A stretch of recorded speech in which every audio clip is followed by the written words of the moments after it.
بسم الله الرحمن الرحيم ياسين والقرآن الحكيم إنك لمن المرسلين على صراط مستقيم تنزيل العزيز الرحيم لتنذر قوما ما أنذر آباؤهم فهم غافلون لقد حق القول على أكثرهم فهم لا يؤمنون إنا جعلنا في أعناقهم أغلالا فهي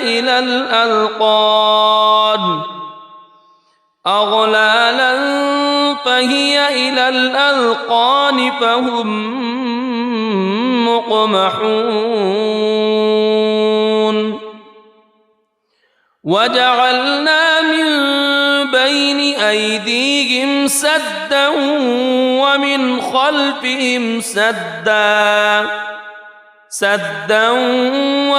خلفهم سدا فأغشيناهم فهم لا يبصرون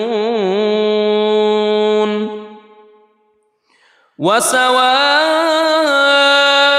عليهم أأنذرتهم أم لم تنذرهم لا يؤمنون إنما تنذر من اتبع الذكر وخشي الرحمن بالغيب فبشره بمغفرة وأجر كريم إنا نحن نحيي الموتى ونكتب ما قدموا وآثارهم وكل شيء أحصيناه في إمام مبين واضرب لهم مثلا أصحاب القرية إذ جاءها المرسلون إذ أرسلنا إليهم اثنين فكذبوهما فعززنا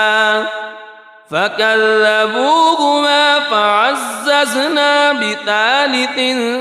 فقالوا إنا إليكم مرسلون قالوا ما أنتم إلا بشر مثلنا وما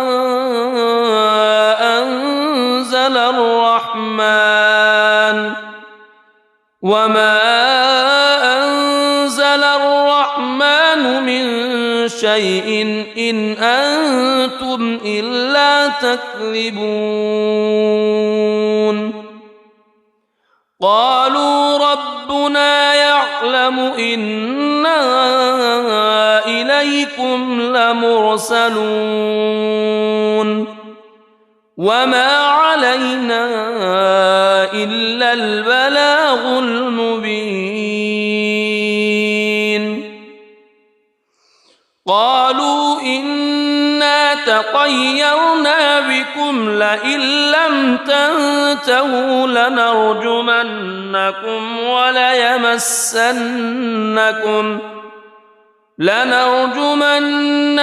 وليمسنكم منا عذاب أليم قالوا طائركم معكم أئن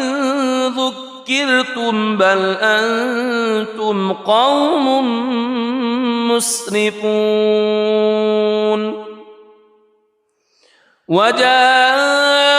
من أقصى المدينة رجل يسعى قال يا قوم اتبعوا المرسلين اتبعوا من لا يسألكم أجرا وهم مهتدون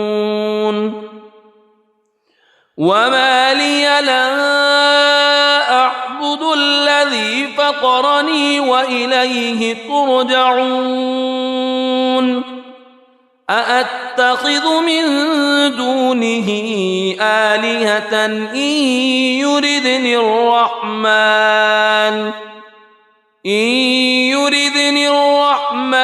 بضر لا تغن عني شفاعتهم شيئا ولا ينقذون إني إذا لفي ضلال مبين إني آمنت بربكم فاسمعون قيل ادخل الجنة قال يا ليت قومي يعلمون بما غفر لي ربي وجعلني من المكرمين وما أنزلنا على قومه من بعده من جند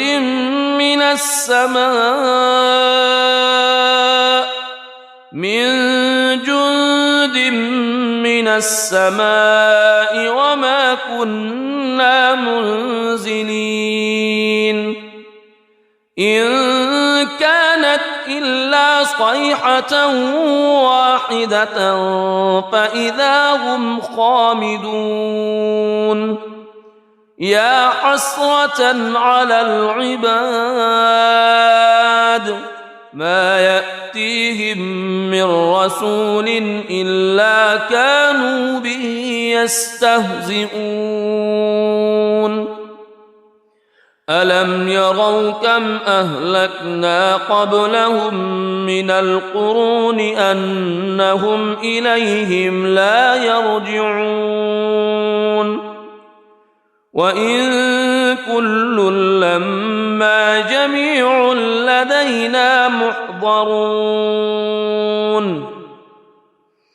وآية لهم الأرض الميتة أحييناها وأخرجنا منها حبا فمنه يأكلون وجعلنا فيها جنات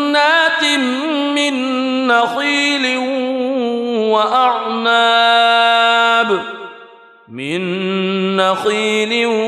وأعناب وفجرنا فيها من العيون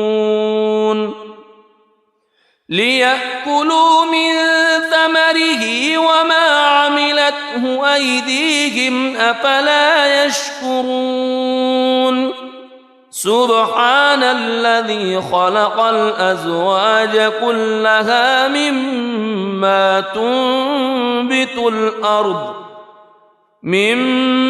تنبت الأرض ومن أنفسهم ومما لا يعلمون وآية لهم الليل نسلخ منه النهار فإذا هم مظلمون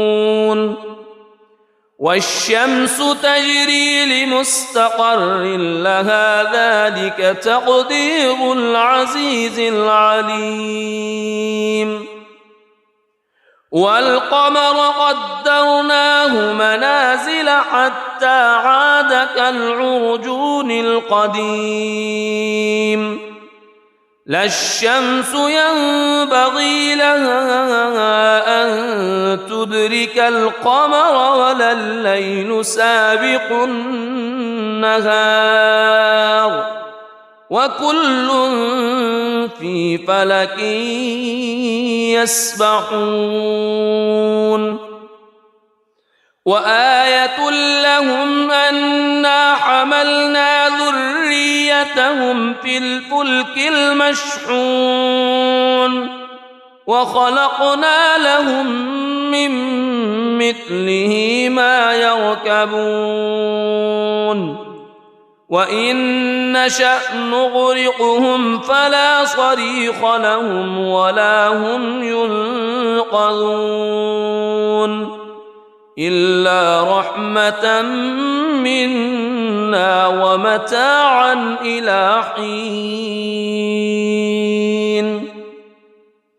وإذا قيل لهم اتقوا ما بين أيديكم وما خلفكم لعلكم ترحمون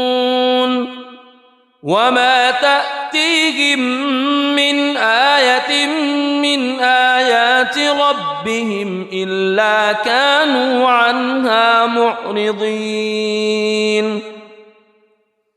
وإذا قيل لهم أنفقوا مما رزقكم الله قال الذين كفروا للذين آمنوا أنطعم من لو يشاء الله أطعمه إن أنتم إلا في ضلال مبين ويقولون متى هذا الوعد إن كنتم صادقين ما ينظرون إلا صيحة واحدة تأخذهم وهم يخصمون فلا يستطيعون توصية ولا إلى أهلهم يرجعون ونفخ في الصور فإذا هم من الأجداث إلى ربهم ينسلون قالوا يا ويلنا من بعثنا من مرقدنا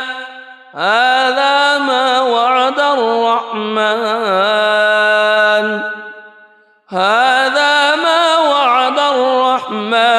وصدق المرسلون إن كانت إلا صيحة واحدة فإذا هم جميع لدينا محضرون فاليوم لا تظلم نفس شيئا ولا تجزون إلا ما كنتم تعملون إن أصحاب الجنة اليوم في شغل فاكهون هم وأزواجهم في ظلال على الأرائك متكئون لهم فيها فاكهة ولهم ما يدعون سلام قولا من رب رحيم وامتازوا اليوم أيها المجرمون ألم أعهد إليكم يا بني ألا تعبدوا الشيطان ألم أعهد إليكم يا بني آدم ألا تعبدوا الشيطان إنه لكم عدو مبين وأن اعبدوني هذا صراط مستقيم ولقد أضل منكم جبلا كثيرا أفلم تكونوا تعقلون هذه جهنم التي كنتم توعدون اصلوها اليوم بما كنتم تكفرون اليوم نختم على أفواههم وتكلمنا أيديهم وتشهد أرجلهم بما كانوا يكسبون ولو نشاء لطمسنا على أعينهم فاستبقوا الصراط فأنى يبصرون ولو نشاء لمسخناهم على مكانتهم فما استطاعوا مضيا ولا يرجعون ومن نعمره ننكسه في الخلق أفلا يعقلون وما علمناه الشعر وما ينبغي له إن هو إلا ذكر وقرآن مبين لينذر من كان حيا ويحق القول على الكافرين أولم يروا أنا خلقنا لهم مما عملت أيدينا أنعاما فهم لها مالكون وذللناها لهم فمنها ركوبهم ومنها يأكلون ولهم فيها منافع ومشارب أفلا يشكرون واتخذوا من دون الله آلهة لعلهم ينصرون لا يستطيعون نصرهم وهم لهم جند محضرون فلا يحزنك قولهم إنا نعلم ما يسرون وما يعلنون أولم ير الإنسان أنا خلقناه من نطفة فإذا هو خصيم مبين وضرب لنا مثلا ونسي خلقه قال من يحيي العظام وهي رميم قل يحييها الذي أنشأها أول مرة وهو بكل خلق عليم الذي جعل لكم من الشجر الأخضر نارا فإذا أنتم منه توقدون أوليس الذي خلق السماوات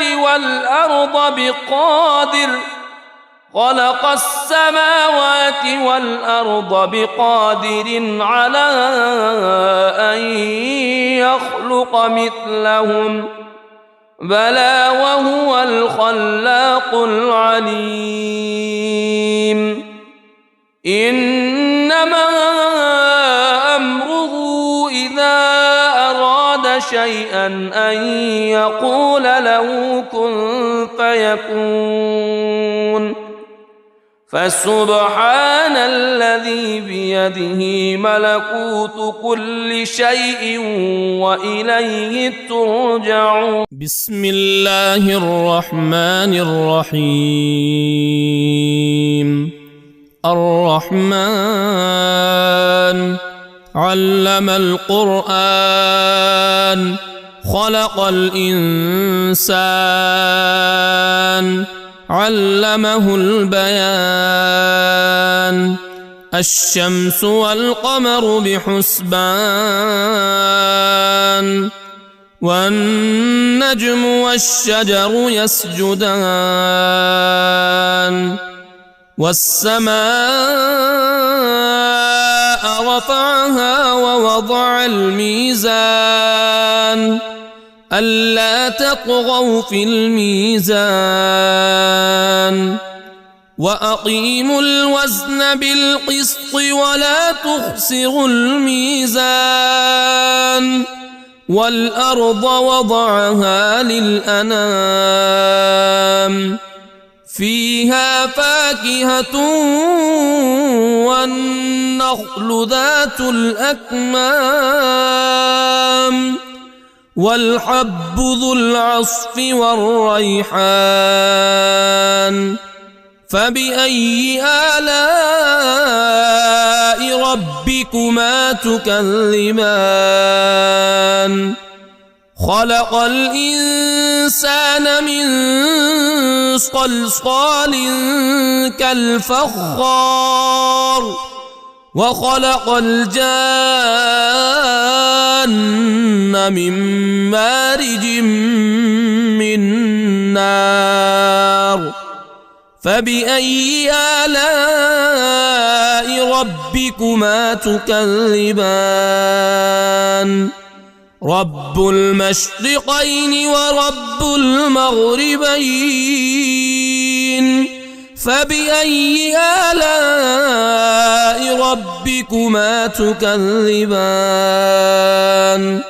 مرج البحرين يلتقيان بينهما برزخ لا يبغيان فبأي آلاء ربكما تكذبان يخرج منهما اللؤلؤ والمرجان فبأي آلاء ربكما تكذبان وله الجوار المنشآت في البحر كالأعلام فبأي آلاء ربكما تكذبان كل من عليها فان ويبقى وجه ربك ذو الجلال والإكرام فبأي آلاء ربكما تكذبان يسأله من في السماوات والأرض كل يوم هو في شأن فبأي آلاء ربكما تكذبان سنفرغ لكم أيها الثقلان فبأي آلاء ربكما تكذبان يا معشر الجن والإنس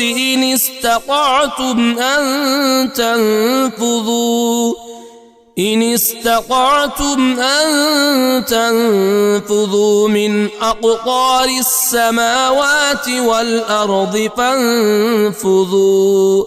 لا تنفذون إلا بسلطان فبأي آلاء ربكما تكذبان يرسل عليكما شواظ من نار ونحاس فلا تنتصران فبأي آلاء ربكما تكذبان فإذا انشقت السماء فكانت وردة كالدهان فبأي آلاء ربكما تكذبان فيومئذ لا يسأل عن ذنبه إنس ولا جان فبأي آلاء ربكما تكذبان يعرف المجرمون بسيماهم فيؤخذ بالنواصي والأقدام فبأي آلاء ربكما تكذبان هذه جهنم التي يكذب بها المجرمون يطوفون بينها وبين حميم آن فبأي آلاء ربكما تكذبان ولمن خاف مقام ربه جنتان فبأي آلاء ربكما تكذبان ذواتا أفنان فبأي آلاء ربكما تكذبان فيهما عينان تجريان فبأي آلاء ربكما تكذبان فيهما من كل فاكهة زوجان فبأي آلاء ربكما تكذبان متكئين على فرش بطائنها من استبرق وجنى الجنتين دان فبأي آلاء ربكما تكذبان فيهن قاصرات الطرف لم يطمثهن إنس قبلهم ولا جان فبأي آلاء ربكما تكذبان كأنهن الياقوت والمرجان فبأي آلاء ربكما تكذبان هل جزاء الإحسان إلا الإحسان فبأي آلاء ربكما تكذبان ومن دونهما جنتان فبأي آلاء ربكما تكذبان مدهامتان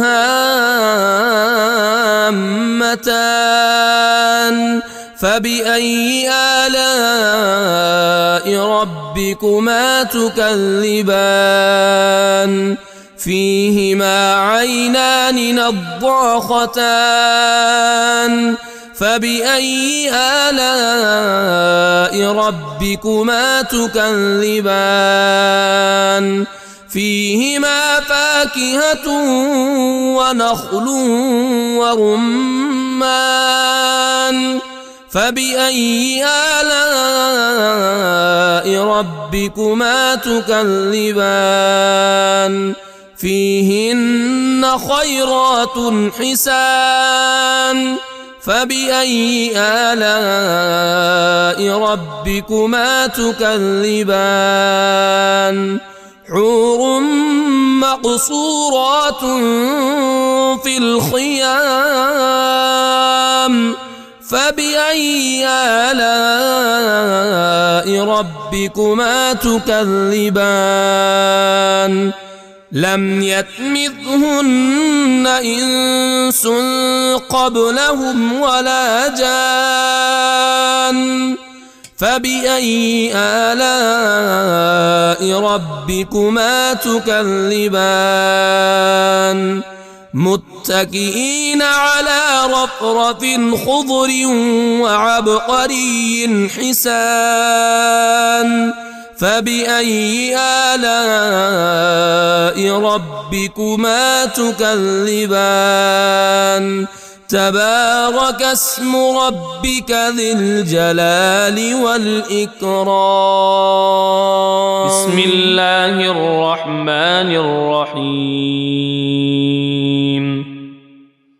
ياسين والقرآن الحكيم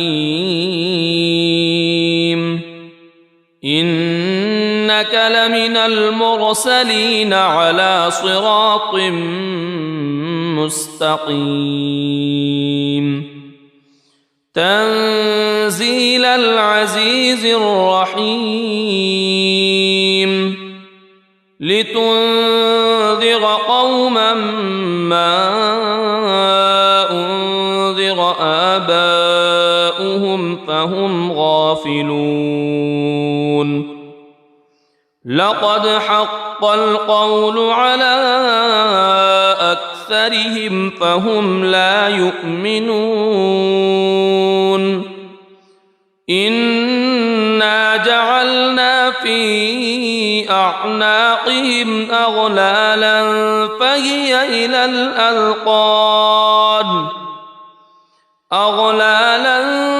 فهي إلى الأذقان فهم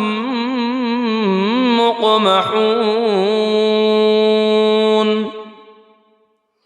وجعلنا من بين أيديهم سدا ومن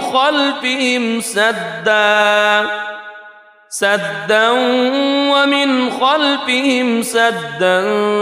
فأغشيناهم فهم لا يبصرون وسواء عليهم أأنذرتهم أم لم تنذرهم لا يؤمنون إنما تنذر من اتبع الذكر وخشي الرحمن بالغيب فبشره بمغفرة وأجر كريم إنا نحن نحيي الموتى ونكتب ما قدموا وآثارهم وكل شيء أحصيناه في إمام مبين واضرب لهم مثلا أصحاب القرية إذ جاءها المرسلون إذ أرسلنا إليهم اثنين فكذبوهما فعززنا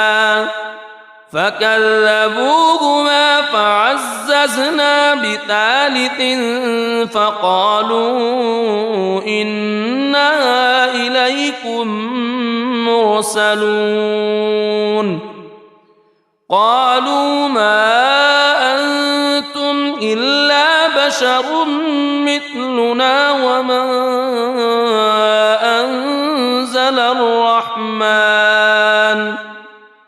وما أنزل الرحمن من شيء إن أنتم إلا تكذبون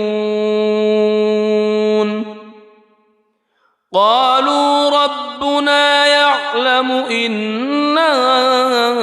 إليكم لمرسلون وما علينا إلا البلاغ المبين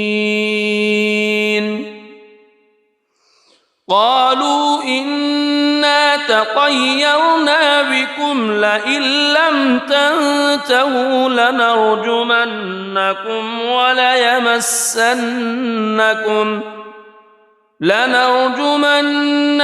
وليمسنكم منا عذاب أليم قالوا طائركم معكم أئن ذكرتم بل أنتم قوم مسرفون وجاء من أقصى المدينة رجل يسعى قال يا قوم اتبعوا المرسلين اتبعوا من لا يسألكم أجرا وهم مهتدون وما لي لا أعبد الذي فطرني وإليه ترجعون أأتخذ من دونه آلهة إن يردني الرحمن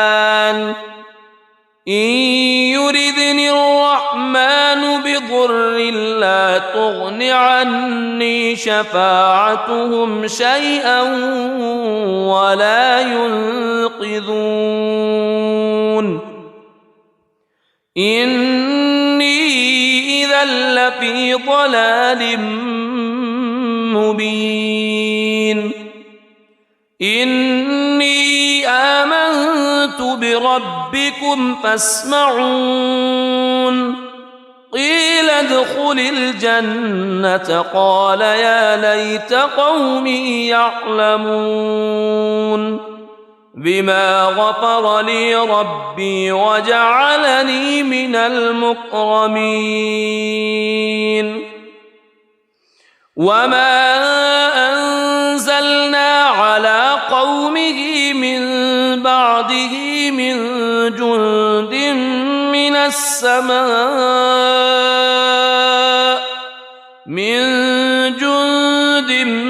من السماء وما كنا منزلين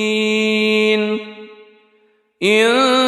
كانت إلا صيحة واحدة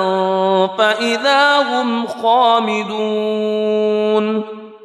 يا حسرة على العباد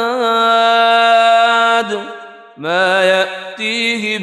من رسول إلا كانوا به يستهزئون ألم يروا كم أهلكنا قبلهم من القرون أنهم إليهم لا يرجعون وإن كل لما جميع لدينا محضرون وآية لهم الأرض الميتة أحييناها وأخرجنا منها حبا فمنه يأكلون وجعلنا فيها جنات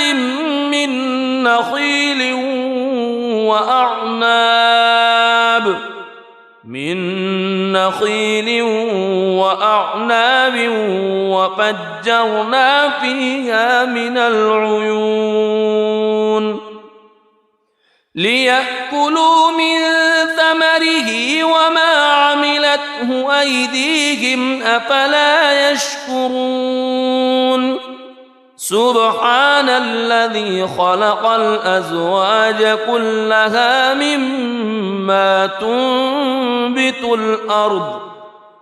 مما تنبت الأرض ومن أنفسهم ومما لا يعلمون وآية لهم الليل نسلخ منه النهار فإذا هم مظلمون والشمس تجري لمستقر لها ذلك تقدير العزيز العليم والقمر قدرناه منازل حتى عاد كالعرجون القديم لا الشمس ينبغي لها أن تدرك القمر ولا الليل سابق النهار وكل في فلك يسبحون وآية لهم أنا حملنا ذريتهم في الفلك المشحون وخلقنا لهم من مثله ما يركبون وإن نشأ نغرقهم فلا صريخ لهم ولا هم ينقذون إلا رحمة منا ومتاعا إلى حين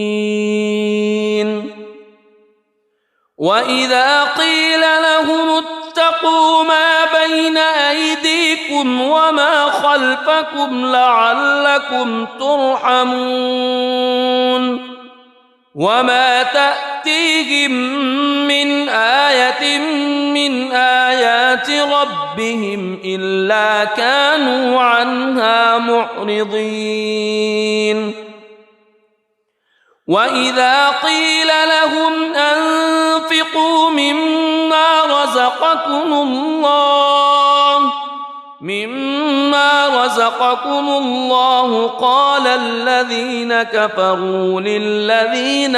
آمنوا أنطعم من لو يشاء الله أطعمه إن أنتم إلا في ضلال مبين ويقولون متى هذا الوعد إن كنتم صادقين ما ينظرون إلا صيحة واحدة تأخذهم وهم يخصمون فلا يستطيعون توصية ولا إلى أهلهم يرجعون ونفخ في الصور فإذا هم من الأجداث إلى ربهم ينسلون قالوا يا ويلنا من بعثنا من مرقدنا هذا ما وعد الرحمن وصدق المرسلون إن كانت إلا صيحة واحدة فإذا هم جميع لدينا محضرون فاليوم لا تظلم نفس شيئا ولا تجزون إلا ما كنتم تعملون إن أصحاب الجنة اليوم في شغل فاكهون هم وأزواجهم في ظلال على الأرائك متكئون لهم فيها فاكهة ولهم ما يدعون سلام قولا من رب رحيم وامتازوا اليوم أيها المجرمون ألم أعهد إليكم يا بني ألا تعبدوا الشيطان ألم أعهد إليكم يا بني آدم ألا تعبدوا الشيطان إنه لكم عدو مبين وأن اعبدوني هذا صراط مستقيم ولقد أضل منكم جبلا كثيرا أفلم تكونوا تعقلون هذه جهنم التي كنتم توعدون اصلوها اليوم بما كنتم تكفرون اليوم نختم على أفواههم وتكلمنا أيديهم وتشهد أرجلهم بما كانوا يكسبون ولو نشاء لطمسنا على أعينهم فاستبقوا الصراط فأنى يبصرون ولو نشاء لمسخناهم على مكانتهم فما استطاعوا مضيا ولا يرجعون ومن نعمره ننكسه في الخلق أفلا يعقلون وما علمناه الشعر وما ينبغي له إن هو إلا ذكر وقرآن مبين لينذر من كان حيا ويحق القول على الكافرين أولم يروا أنا خلقنا لهم مما عملت أيدينا أنعاما فهم لها مالكون وذللناها لهم فمنها ركوبهم ومنها يأكلون ولهم فيها منافع ومشارب أفلا يشكرون واتخذوا من دون الله آلهة لعلهم ينصرون لا يستطيعون نصرهم وهم لهم جند محضرون فلا يحزنك قولهم إنا نعلم ما يسرون وما يعلنون أولم ير الإنسان أنا خلقناه من نطفة فإذا هو خصيم مبين وضرب لنا مثلا ونسي خلقه قال من يحيي العظام وهي رميم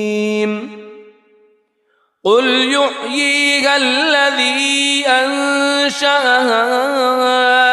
أول مرة وهو بكل خلق عليم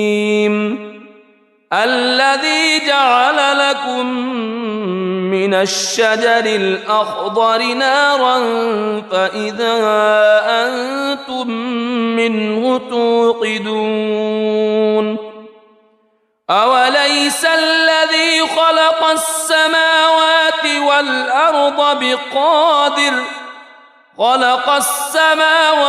والأرض بقادر على أن يخلق مثلهم بلى وهو الخلاق العليم إنما أمره إذا أراد شيئا أن يقول له كن فيكون فسبحان الذي بيده ملكوت كل شيء وإليه ترجعون. بسم الله الرحمن الرحيم. الرحمن علم القرآن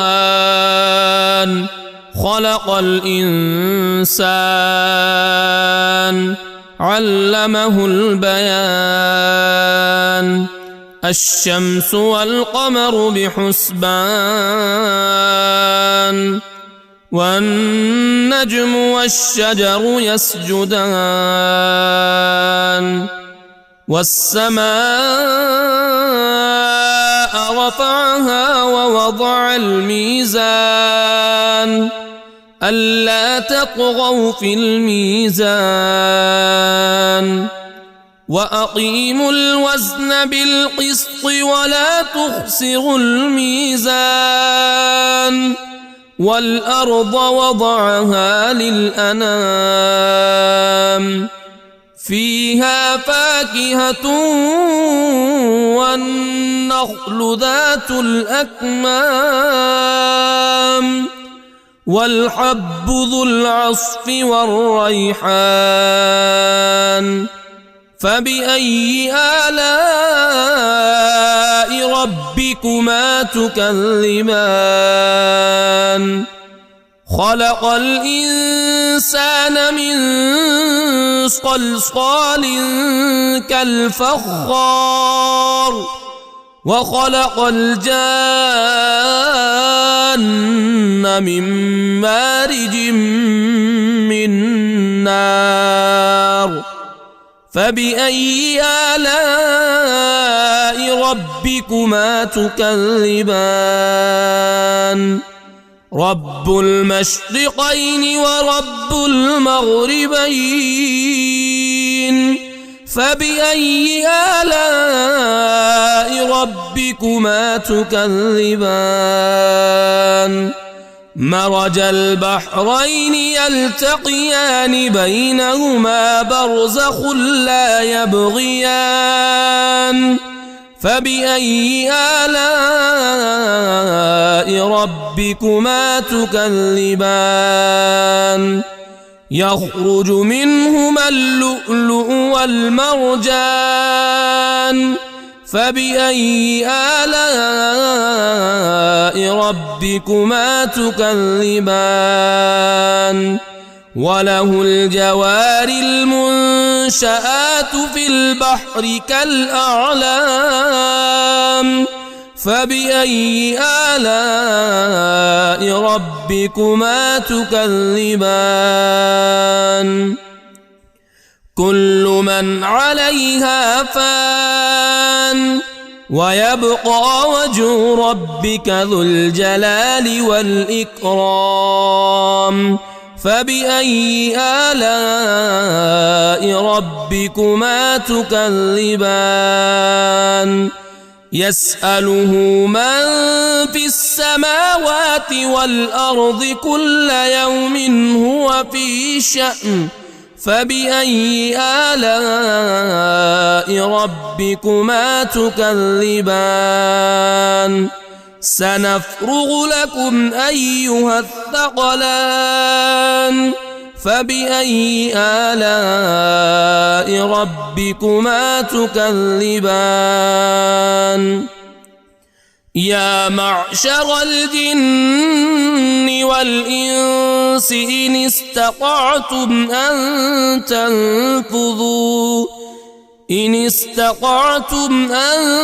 تنفذوا من أقطار السماوات والأرض فانفذوا لا تنفذون إلا بسلطان. فبأي آلاء ربكما تكذبان؟ يرسل عليكما شواظ من نار ونحاس فلا تنتصران. فبأي آلاء ربكما تكذبان فإذا انشقت السماء فكانت وردة كالدهان فبأي آلاء ربكما تكذبان فيومئذ لا يسأل عن ذنبه إنس ولا جان فبأي آلاء ربكما تكذبان يعرف المجرمون بسيماهم فيؤخذ بالنواصي والأقدام فبأي آلاء ربكما تكذبان هذه جهنم التي يكذب بها المجرمون يطوفون بينها وبين حميم آن فبأي آلاء ربكما تكذبان ولمن خاف مقام ربه جنتان فبأي آلاء ربكما تكذبان ذواتا أفنان فبأي آلاء ربكما تكذبان فيهما عينان تجريان فبأي آلاء ربكما تكذبان فيهما من كل فاكهة زوجان فبأي آلاء ربكما تكذبان متكئين على فرش بطائنها من استبرق وجنى الجنتين دان فبأي آلاء ربكما تكذبان فيهن قاصرات الطرف لم يطمثهن إنس قبلهم ولا جان فبأي آلاء ربكما تكذبان كأنهن الياقوت والمرجان فبأي آلاء ربكما تكذبان هل جزاء الإحسان إلا الإحسان فبأي آلاء ربكما تكذبان ومن دونهما جنتان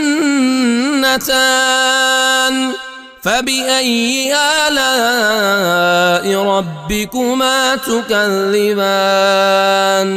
مدهامتان فبأي آلاء ربكما تكذبان فيهما عينان نضاختان فبأي آلاء ربكما تكذبان فيهما فاكهة ونخل ورمان فبأي آلاء ربكما تكذبان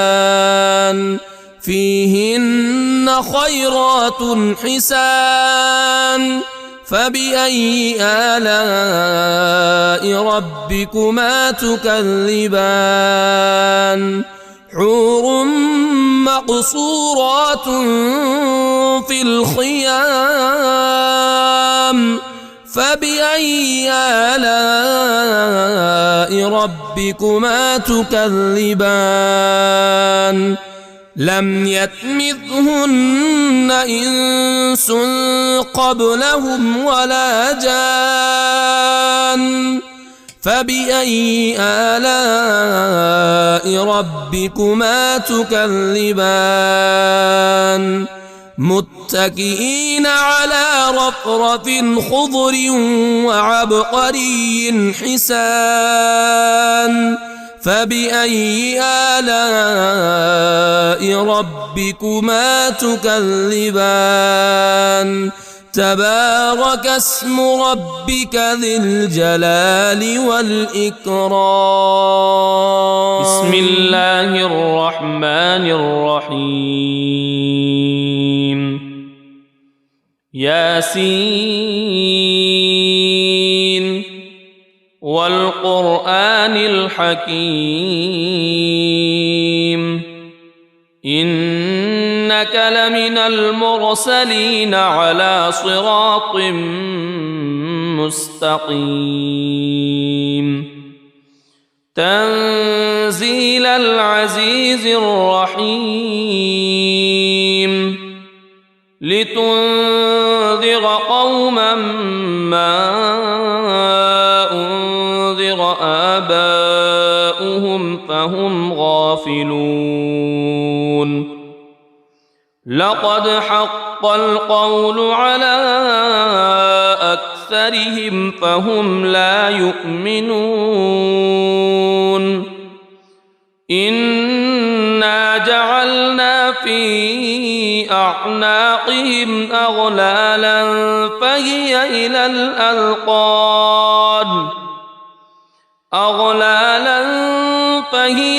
الأذقان فهم مقمحون وجعلنا من بين أيديهم سدا ومن خلفهم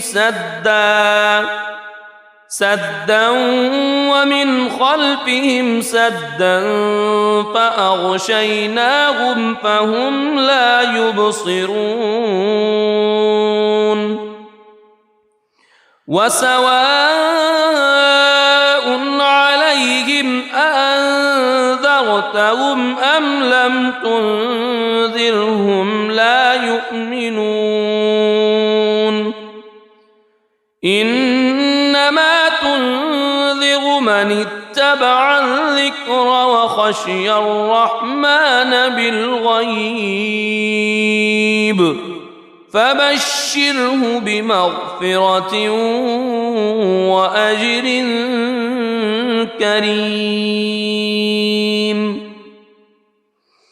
إنا نحن نحيي الموتى ونكتب ما قدموا وآثارهم وكل شيء أحصيناه في إمام مبين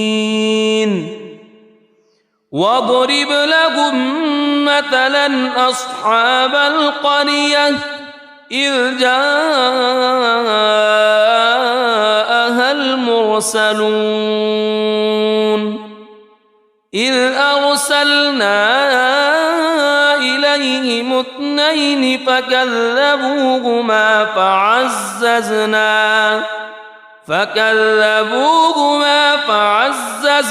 بثالث فقالوا إنا إليكم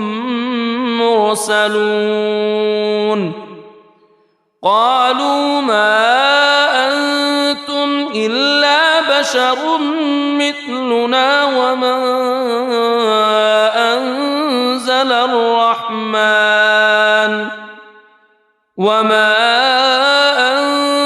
الرحمن من شيء إن أنتم إلا تكذبون قالوا ربنا يعلم إنا إليكم لمرسلون وما علينا إلا البلاغ المبين قالوا إنا تطيرنا بكم لئن لم تنتهوا لنرجمنكم وليمسنكم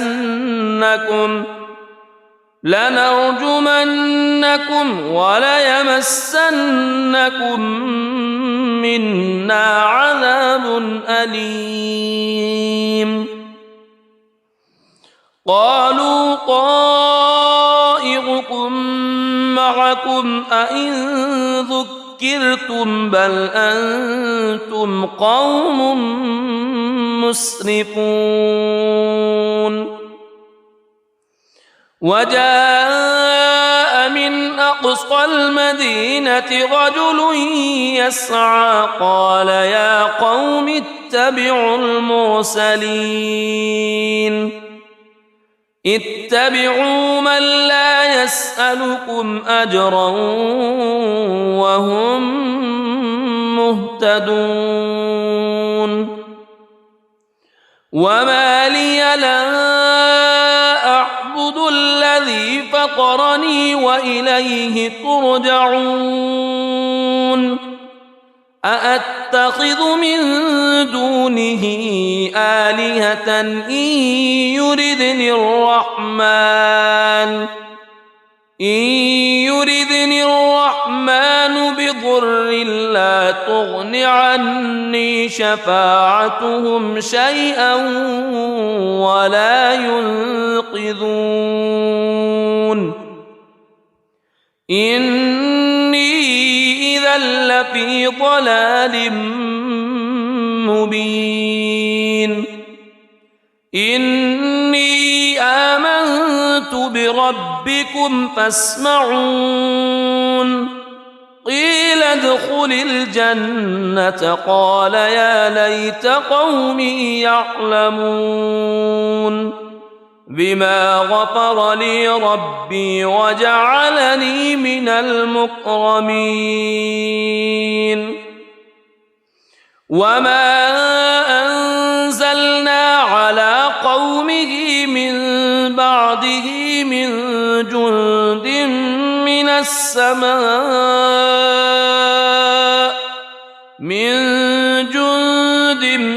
من السماء وما كنا منزلين إن كانت إلا صيحة واحدة فإذا هم خامدون يا حسرة على العباد ما يأتيهم من رسول إلا كانوا به يستهزئون ألم يروا كم أهلكنا قبلهم من القرون أنهم إليهم لا يرجعون وإن كل لما جميع لدينا محضرون وآية لهم الأرض الميتة أحييناها وأخرجنا منها حبا فمنه يأكلون وجعلنا فيها جنات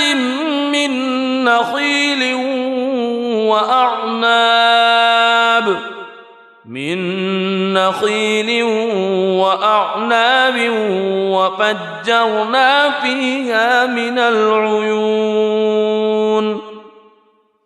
ليأكلوا من ثمره وما عملته أيديهم أفلا يشكرون سبحان الذي خلق الأزواج كلها مما تنبت الأرض مما تنبت الأرض ومن أنفسهم ومما لا يعلمون وآية لهم الليل نسلخ منه النهار فإذا هم مظلمون والشمس تجري لمستقر لها ذلك تقدير العزيز العليم والقمر قدرناه منازل حتى عاد كالعرجون القديم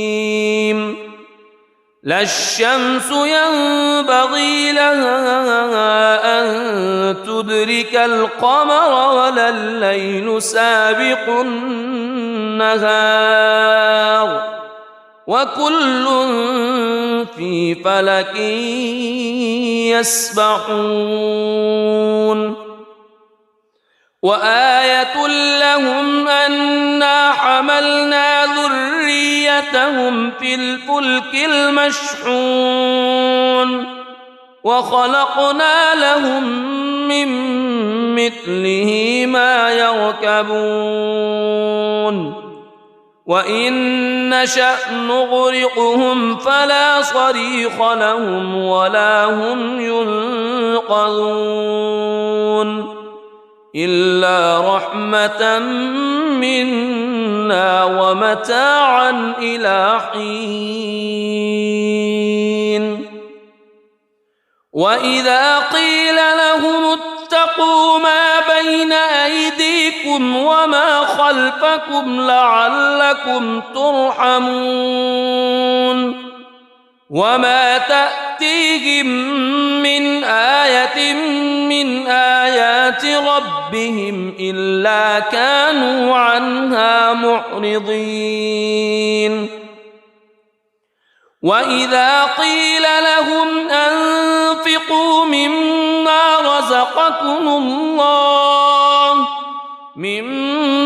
رزقكم الله قال الذين كفروا للذين آمنوا أنطعم من لو يشاء الله أطعمه إن أنتم إلا في ضلال مبين ويقولون متى هذا الوعد إن كنتم صادقين ما ينظرون إلا صيحة واحدة تأخذهم وهم يخصمون فلا يستطيعون توصية ولا إلى أهلهم يرجعون ونفخ في الصور فإذا هم من الأجداث إلى ربهم ينسلون قالوا يا ويلنا من بعثنا من مرقدنا هذا ما وعد الرحمن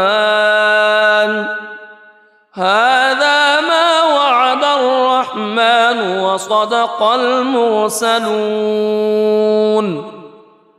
إن كانت إلا صيحة واحدة فإذا هم جميع لدينا محضرون فاليوم لا تظلم نفس شيئا ولا تجزون إلا ما كنتم تعملون إن أصحاب الجنة اليوم في شغل فاكهون هم وأزواجهم في ظلال على الأرائك متكئون لهم فيها فاكهة ولهم ما يدعون سلام قولا من رب رحيم وامتازوا اليوم أيها المجرمون ألم أعهد إليكم يا بني ألا تعبدوا الشيطان ألم أعهد إليكم يا بني آدم ألا تعبدوا الشيطان إنه لكم عدو مبين وأن اعبدوني هذا صراط مستقيم ولقد أضل منكم جبلا كثيرا أفلم تكونوا تعقلون هذه جهنم التي كنتم توعدون اصلوها اليوم بما كنتم تكفرون اليوم نختم على أفواههم وتكلمنا أيديهم وتشهد أرجلهم بما كانوا يكسبون ولو نشاء لطمسنا على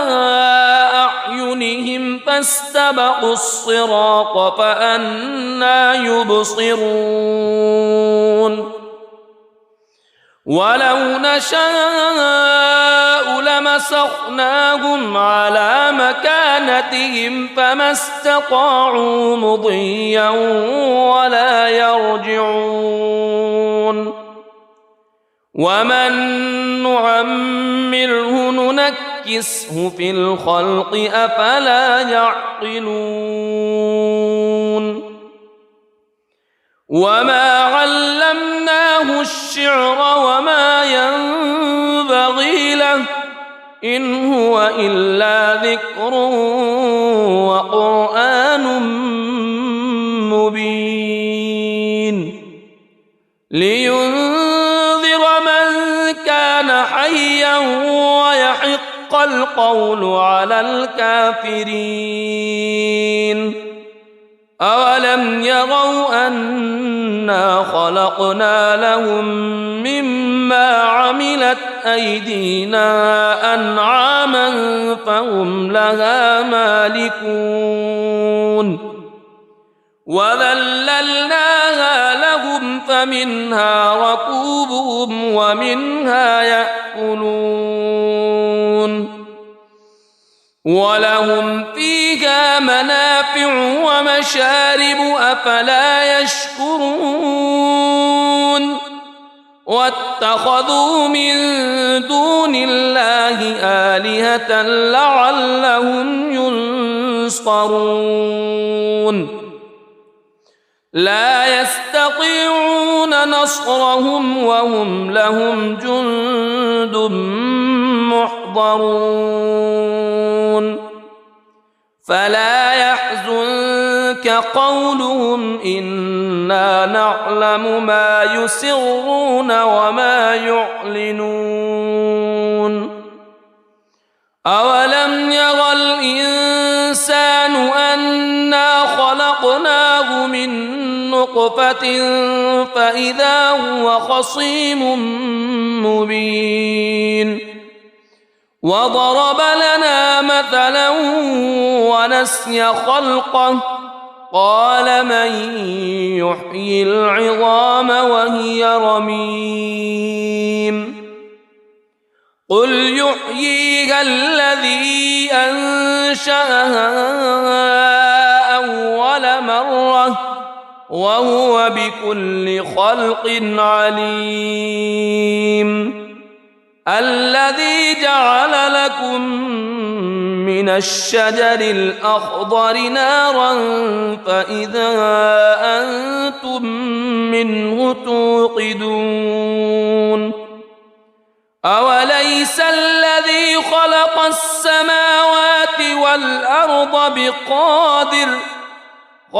السماوات والأرض بقادر على أن يخلق مثلهم بلى وهو الخلاق العليم إنما أمره إذا أراد شيئا أن يقول له كن فيكون فسبحان الذي بيده ملكوت كل شيء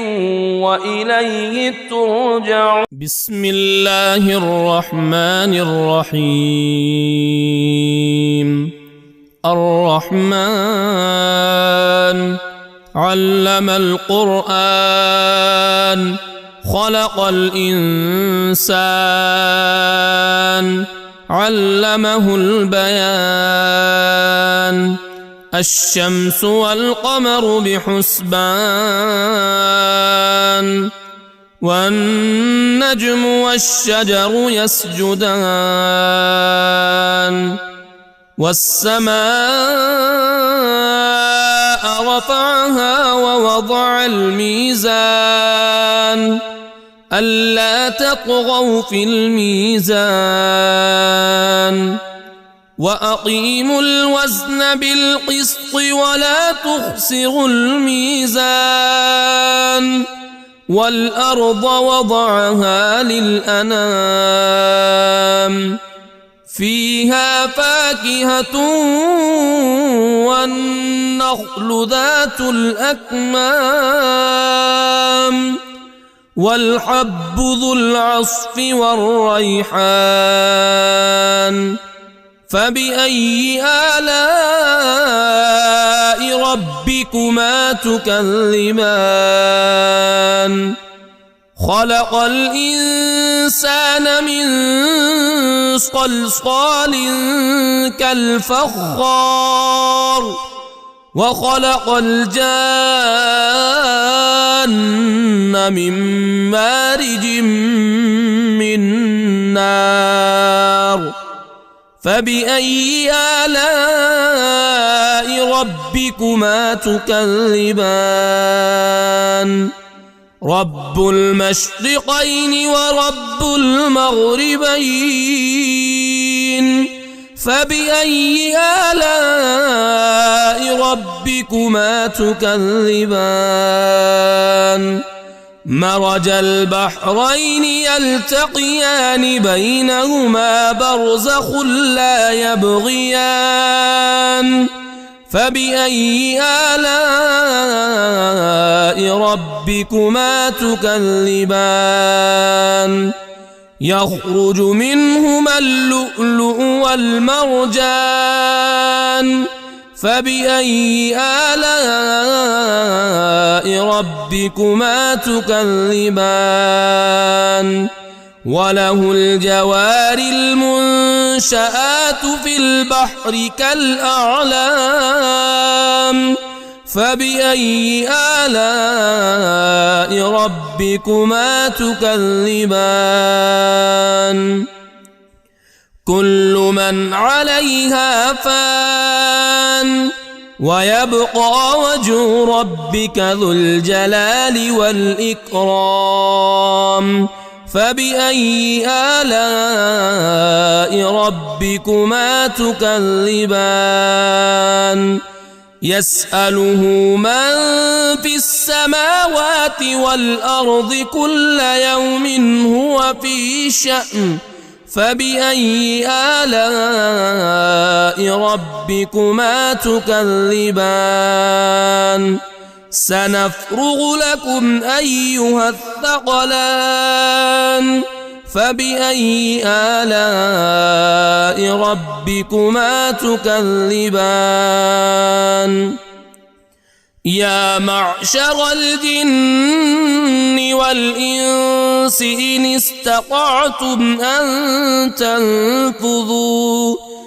إن استطعتم أن تنفذوا من أقطار السماوات والأرض فانفذوا لا تنفذون إلا بسلطان فبأي آلاء ربكما تكذبان يرسل عليكما شواظ من نار ونحاس فلا تنتصران فبأي آلاء ربكما تكذبان فإذا انشقت السماء فكانت وردة كالدهان